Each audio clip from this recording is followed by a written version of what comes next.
pledge allegiance to the flag of the United States of America and to the republic for which it stands, one nation, under God, indivisible, with liberty and justice for all. You want to stay right up there? You got one from there? Ladies?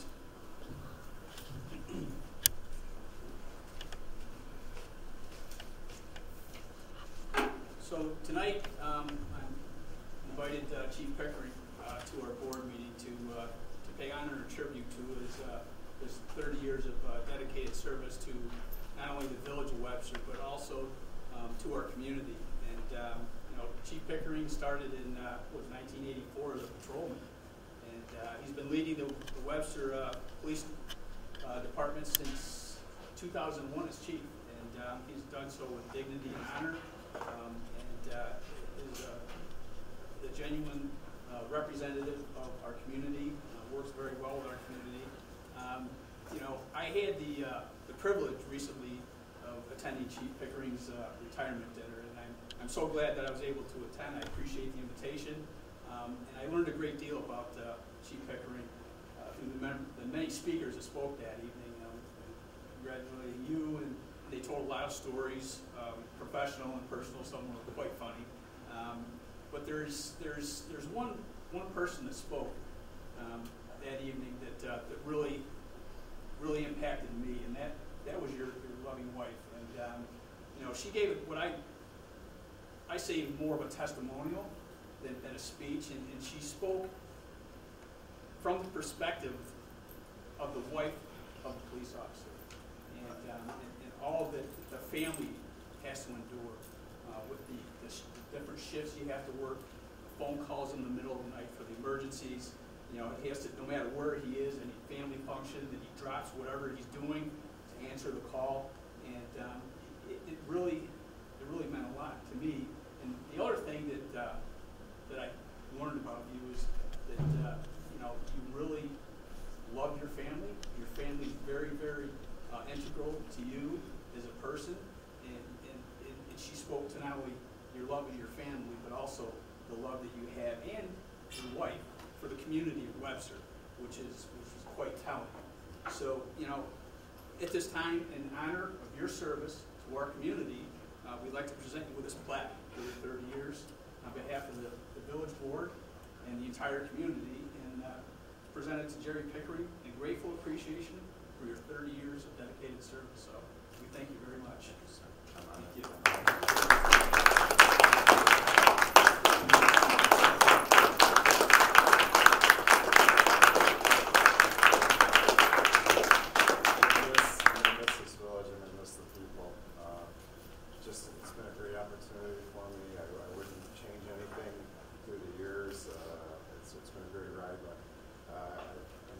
Great officers coming up behind me that are going to fill in, and they're going to do a great job as well. It all for the same reasons: service to the community. Well, and that's testimony of your leadership too, because you leave us in great hands with our new acting chief, Joe Rieger, who's in the audience, and Tony, and you've been an example. So we greatly appreciate everything that you've done. So thank you so much. Thank you for this opportunity. All right, thank you, sir.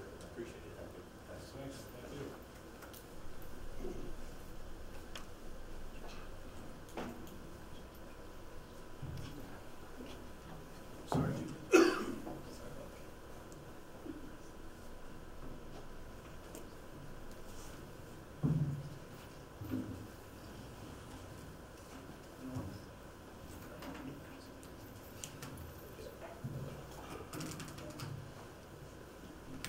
All right, so now I'll open up the public comment portion of the meeting. If there's anybody that would like to speak, I would just ask that give your name and address. And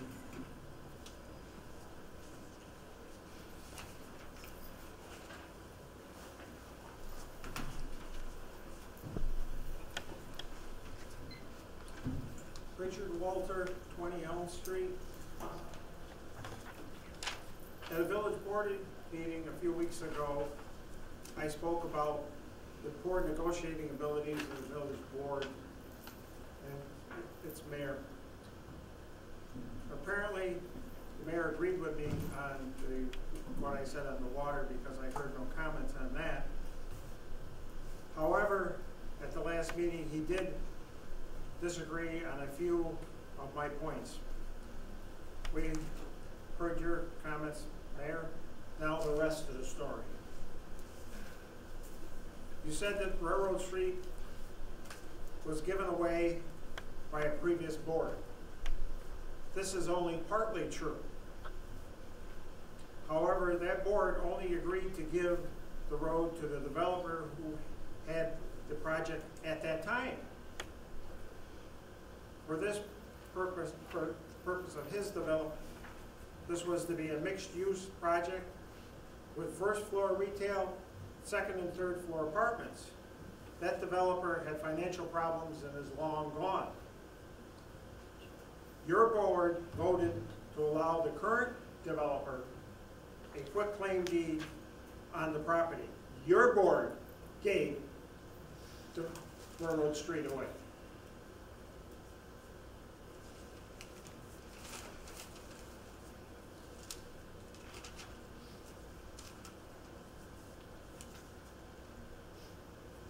Okay, you said that the value of Railroad Street was only $21,000. However, the appraisal that you're referring to was several years old and done when Railroad Street was in the middle of a bunch of derelict properties. Now, Railroad Street is in the middle of a multi-million-dollar development, which makes Railroad Street worth a whole lot more than $21,000. A few other facts here. Several times spoken at village board meetings against that project that you have allowed to go through. Not liking the size of the project, even when they reduced the number of units tremendously. You have stated that the 3-story building is too high, even though there is a 4-story building directly across the Hojay Trail. You have stated that you are opposed to the incentive zoning, which made this project possible, even referring to it as a bribe of village government. It was only when you found out that you could get an incentive of cash instead of saving the freight depot that you decided to develop this, let this project go forward. This is the cash that you didn't have because last year's budget and this year's budget have been very negative, and also you forgave a $90,000 loan from the water department that the village made to the water department, which tells me you could have had the money to do the project you wanted to do with that money, but you let Railroad Street and the depot go when you could have been saved. I do have some maps here showing Railroad Street and its relationship to the project if anybody wants one. An aerial view of Railroad Street that shows that how key it is to that project. There's the depot, there's the cleared land now. These are aerial photographs. Thank you, sir. But the facts you gave me at the last meeting were correct as far as they went, which wasn't very far. Thank you. I appreciate that. And do you appreciate that you gave your own facts? just in response to that, Mr. Walter, I would again offer you copies of any of the supporting documentation that I had available at the last meeting to substantiate everything that I talked about. This board did not, we signed over the quitclaim deed. The street itself, as the documentation showed, was abandoned by a previous board. And I just offered that information to you. Yes, your board is the one that signed the deed over. Thank you. You failed to mention. Actually, I did. Yes, Mr. Reynolds, how are you this evening? I'm fine. And yourself? I'm good. How was your holidays? Good. So I'm here tonight to talk about a couple of items that have been brought to my attention recently, which I think the board, if they don't know about them, should know about them. They were very disturbing to me, and I would like to speak about it. The first thing is that Mr. Cahill has taken it upon himself to go to the supervisor of the town and essentially accuse our previous employee here, Anne Marie Champagne, of stealing documents from the village. On 2 occasions, he has approached Mr. Nesbitt with that information. He has not, to my knowledge, had any corroborating evidence to that. I think that the board should look into that. I think that's very, very poorly done. And the fact that you're trying to retaliate against this young lady after she's been gone for a year is really kind of sad. Secondly, again, having to do with the mayor. In the past, mayors have not been issued credit cards for the village account. It's my understanding that Mr. Cahill has ordered one be issued to him. I don't understand why the mayor of the village would need a village credit card. His job is to approve the bills, not make the bills. Secondly, I think that that really skirts the whole approval process of the board. The board should be approving any payments that are or any bills that are going to be accrued. I wholeheartedly disagree with the mayor having a credit card for the village, a village credit card. And I would say the same for any of the other board members. I don't believe that any of the board members need or should have a credit card for the village. Those are my comments for tonight. Okay. Well, I appreciate your input and your opinion based on hearsay. With respect to your comments regarding Anne Marie Champagne, there was no retaliatory action. An issue was brought to my attention and subsequently shared regarding a file, and that was investigated and brought to the attention of the town supervisor, and he did his investigation internally. That's all I'm going to talk about as far as that. Under what guise? I'm sorry. I'm sorry. Under what guise were you to sir, speak with her current Mr. Reynolds, employer? please sit down. Please sit down, Mr. Reynolds.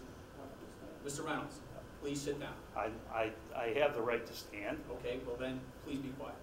I appreciate it. Well, sir, I would like to comment to your you input, and we're done. as you have commented to me. Okay? You made a statement, I responded, conversation's over. Okay? Thank you. Anyone else this evening? Okay, in that case, we'll close the public portion and move into village business. So the first on the agenda is to approve the village board meeting minutes of December 23rd. I'm going to do these separately because Trustee Eppolito was absent for the December 23rd meeting. Anybody have any questions on the minutes for the 23rd?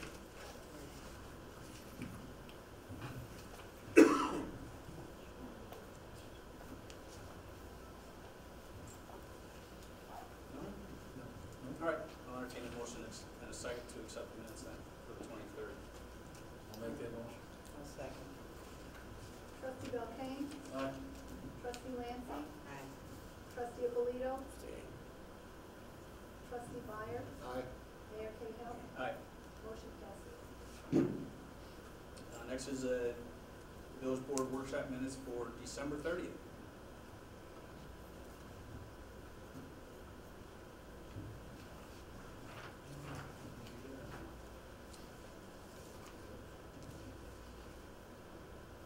Any questions? All right, I'll entertain a motion in a second to accept the minutes of the workshop for December 30th then. I'll make the motion. I'll second. Trustee Abolito? Aye. Trustee Belkane? Aye. Trustee Byers? I abstain, I was not there. Trustee Lancy? Mayor Cahill? Aye. Motion passes. All right, next is a resolution to approve the claims and warrants. I reviewed the bills, Jerry, also. I didn't have any questions. No, anything? Everyone looks good to me. All right, I'll entertain a motion in a second to pay the claims and warrants then. I'll make that motion. I'll second it. Trustee Lancy? Aye. Trustee Byers? Aye. Trustee Belkane? Aye. Trustee Abolito? Aye. Mayor Cahill? Aye. Motion passes.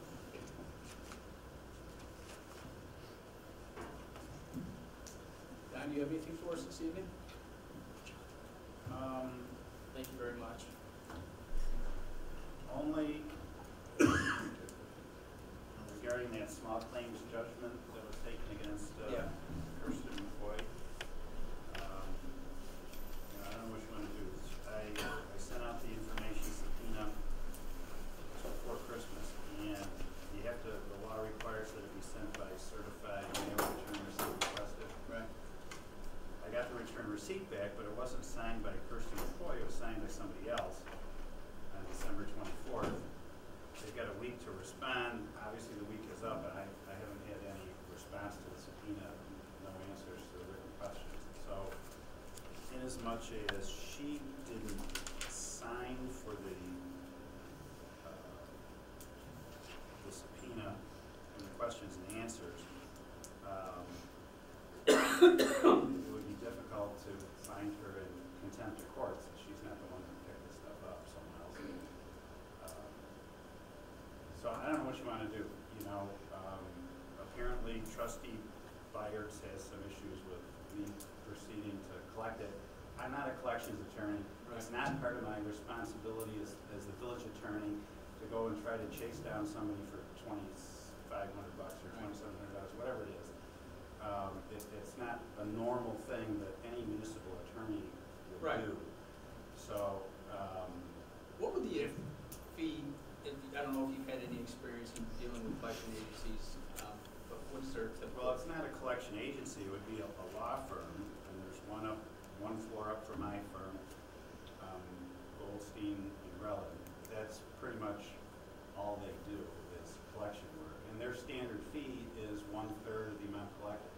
So you don't owe them anything unless they collect any money, except for any out-of-pocket expenses that they would incur. Such as, if they,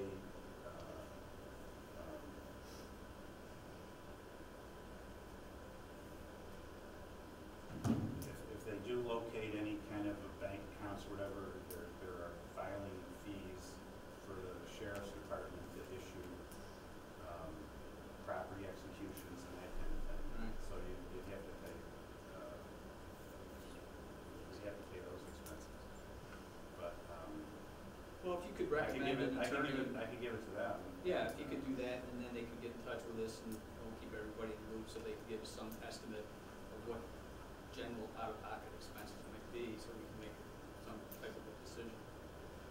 Well, usually their initial out-of-pocket expenses aren't that much. They send around,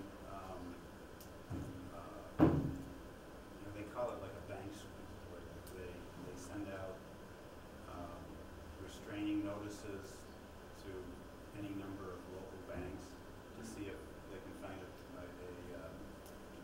bank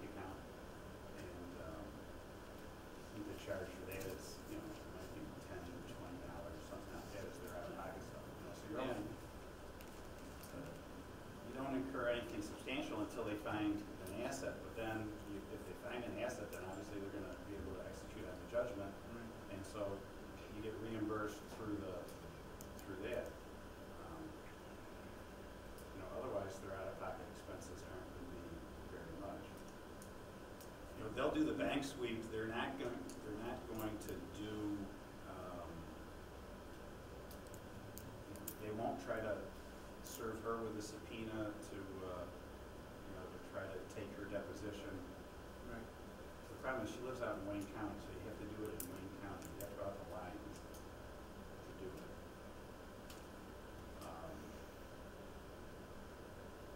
And after a while, it's sort of not cost effective.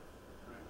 For a $2,500 judgment or something like that, to have an attorney, drive out to Yeah. Lyons, spend another hour or 2 hours taking her deposition, coming, if it were a $20,000 judgment, it may be different, but for $2,500, that's. So, but they'll do the bank sweep to see if they can find a bank account. Okay. You can, these days through the internet, they have access to, try to see if they can find an employer or a vehicle.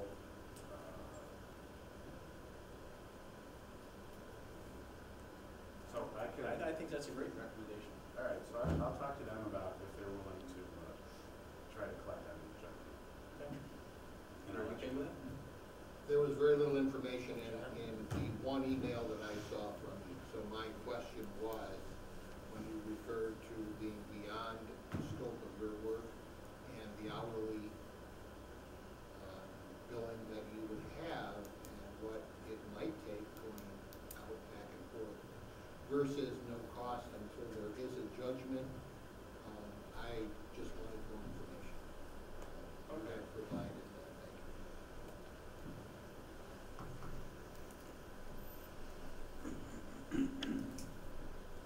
Thank you. Anything else, Dan? No? Okay, thanks. Josette? Well, we ran the comp time and overtime report for December. Jake, did you have a chance to look that over? Yep. Anybody have any questions on that?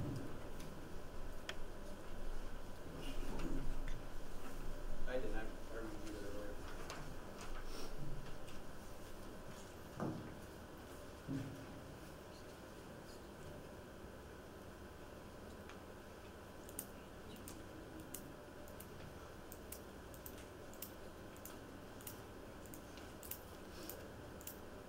Wait for her. That's all you have? Well, no comment here. Well, I'm just You're here good to with answer questions and that? move the mouse on.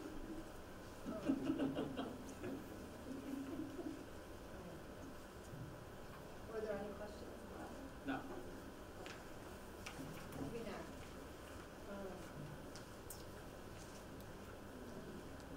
I received information from our Freed Maxic, our CPA, and they would like Mayor Cahill to sign deferred compensation plan for the audit engagement. That's an annual thing, right? Yes. Any questions on that? All right, I'll entertain a motion in a second to allow the mayor to sign the deferred compensation plan audit engagement letter with Freed Max, our CPAs. I'll make that motion. Trustee Abolito? Aye. Trustee Lancy? Aye. Trustee Belkane? Aye. Trustee Byers? Aye. Mayor Cahill? Aye. Motion passes. And then the next thing was that Christina Lysak, as the village treasurer, has to sign some paperwork at Canandaigua National Bank, just to update that she is the village treasurer and that's okay for her to access certain accounts. And the other part of it is the collateral agreement. Right. What that is under New York state law, every municipality that puts money on deposit in a bank, or actually every bank that holds a municipal funds, taxpayer, public money, they have to post security in case the bank fails. Above the Federal Deposit Insurance Corporation monies, I think every account, I looked it up now, it's either $25,000 or $250,000. I think it's $250,000. I think it's each account is insured by the federal government up to $250,000. So for monies that you might have above $250,000 on deposit with any bank, they have to post collateral, usually it's in the form of security stocks that they own in case M&T Bank or Canandaigua National Bank goes under, that the taxpayers are protected, the deposits are protected, that you get the money back. So that's what these agreements are, is that basically M&T is on it because M&T is actually holding the stocks or the security that's being pledged by Canandaigua National Bank.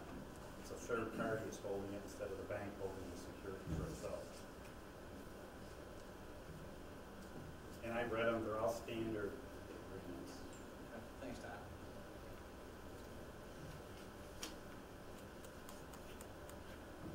All right, so I'll entertain a motion in a second for authorizing Christina Lizak, the village treasurer, to sign the updated collateral agreement with Canandaigua National Bank.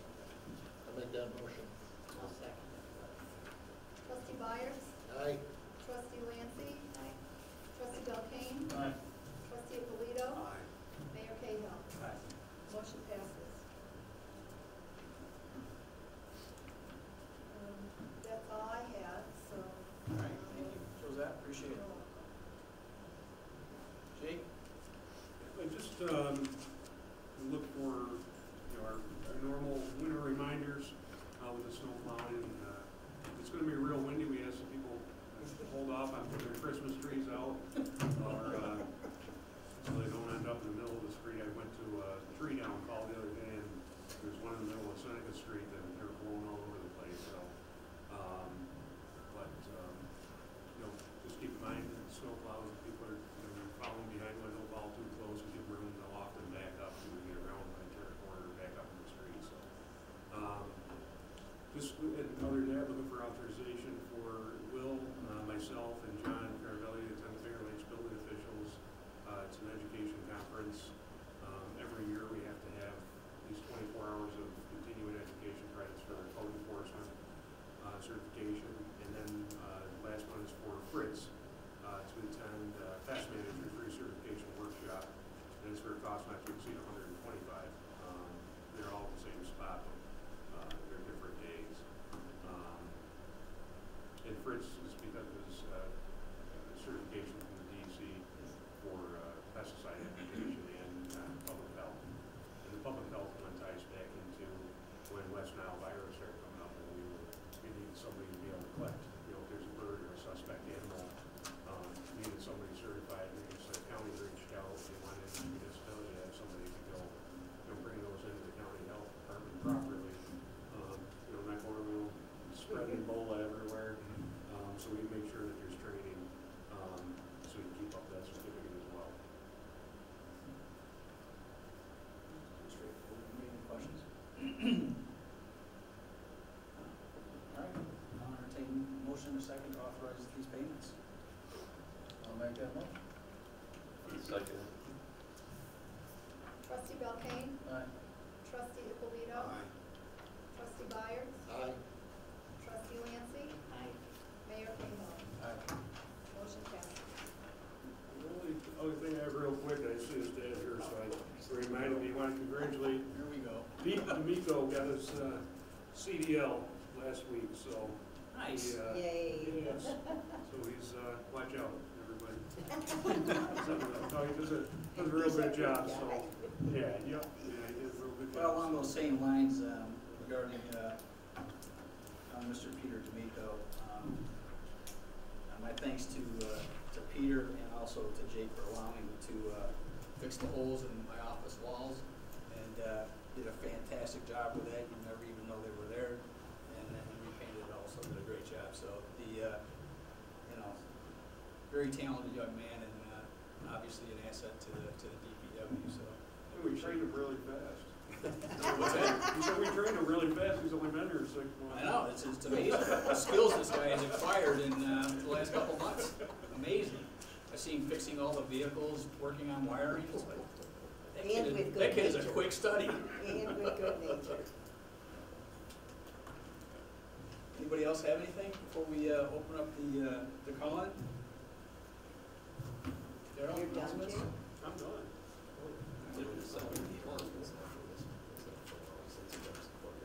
Yeah. No. Well, I hope everybody had a happy new year. If anyone would like to call in, the number to call is 265-3772.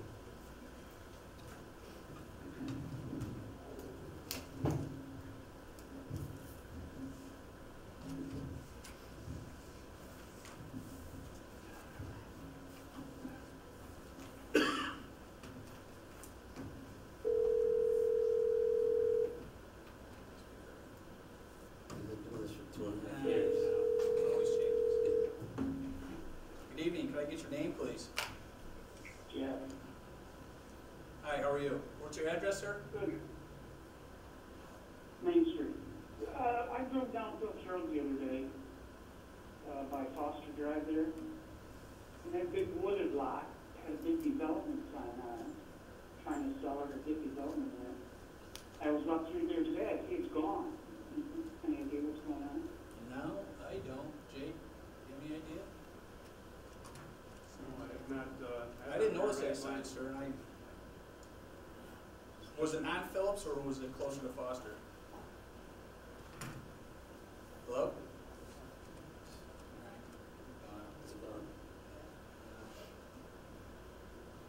It was on Phillips. Yeah, It was on Phillips? the only wooden lot I can think, or wood lot that I can think of was there is Wegmans. It is. On that property. Maybe they're trying to sell it. Yeah, years. Well, if the sign went up and it came down, I guess it perhaps was a quick sale. I don't know, I've heard anything about it. All right, anybody else? Anybody else have anything this evening? No, we're done with the call, so I'll entertain a motion in a second to close the meeting. I'll make that motion. Oh my gosh, it's not even 5 minutes after 8. Well, Jake, any other topics you'd like to Oh, expand don't upon? start him, don't start him.